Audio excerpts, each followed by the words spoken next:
গণেশের গজমুখের রহস্য কি? কার জন্য বালক গণেশের মাথা খসে পড়েছিল? বলছি সে কথা। গণেশ জন্মের পর ঋষি মুনি দেবতারা আশীর্বাদ করতে লাগলো গণেশকে। এমন সময় শঙ্করের পুত্রকে দেখতে সূর্যপুত্র শনৈশ্চর সেখানে এলেন। দ্বারে তখন প্রহরারত বুধ। তিনি দেবী পার্বতীর আজ্ঞা পেয়ে শনৈশ্চরকে প্রবেশ করতে দিলেন। পার্বতী সূর্যপুত্রকে আশীর্বাদ করলেন। পার্বতী দেখলেন শনৈশ্চরের মুখ নত। তিনি জিজ্ঞাসা করলেন, মুখ নত কেন? কেন তিনি দেবী ও বালককে তাকিয়ে দেখছে না? শনৈশ্চর পার্বতীকে জানালেন তার পিতা চিত্ররথের কন্যার সঙ্গে তার বিবাহ দেন। সেই কন্যা তপস্যা নিরতা ছিলেন, কিন্তু একদিন ঋতু স্নান করে এলেও আমাকে দেখে সে নিষ্ফল বিবেচনা করে শাপ দেয়। হে মূঢ়, যেহেতু আমাকে দেখলে না, ঋতু রক্ষা করলে না, তাই আমি অভিশাপ দিচ্ছি, তুমি যে চতুর্দিকে দৃষ্টি দেবে তা বিনষ্ট হবে। তারপর থেকে নিজের চোখ দিয়ে কোনো বস্তু দেখি না। প্রাণী হিংসার ভয়ে মুখ নত করে থাকি। যদিও পার্বতী ও নর্তক নর্তকীরা এতে উচ্চহাস্য করলেন। পার্বতী বললেন, জগৎ ঈশ্বরের ইচ্ছায় বশীভূত।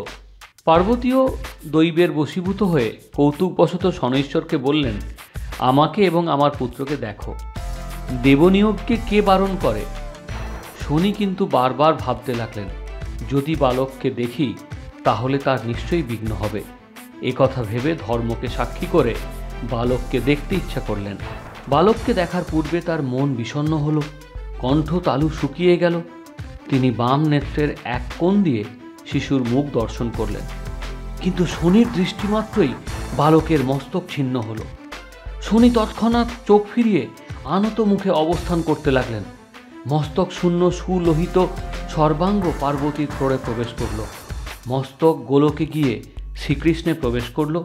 পার্বতী মূর্ছিতা হলেন। দেবতারা ভয়ভীত হলেন। হরি গরুরে আরোহণ করে পুষ্পভদ্রা নদীতে গমন করলেন।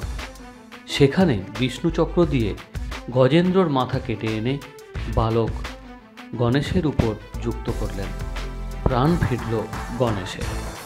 আনন্দিত হলেন দেবী এবং দেবতারা। দেবী দুর্গা কুপিত হয়ে অভিশাপ দিলেন শনৈশ্চরকে। বললেন, তুমি অঙ্গহীন হও। কিন্তু দুর্গার এই অভিশাপে ক্রুদ্ধ হলেন সূর্য। তিনিও বললেন যে অন্যায় করেনি শনৈশ্চর, তাই এই অপরাধে তার পুত্রেরও অঙ্গভঙ্গ হবে।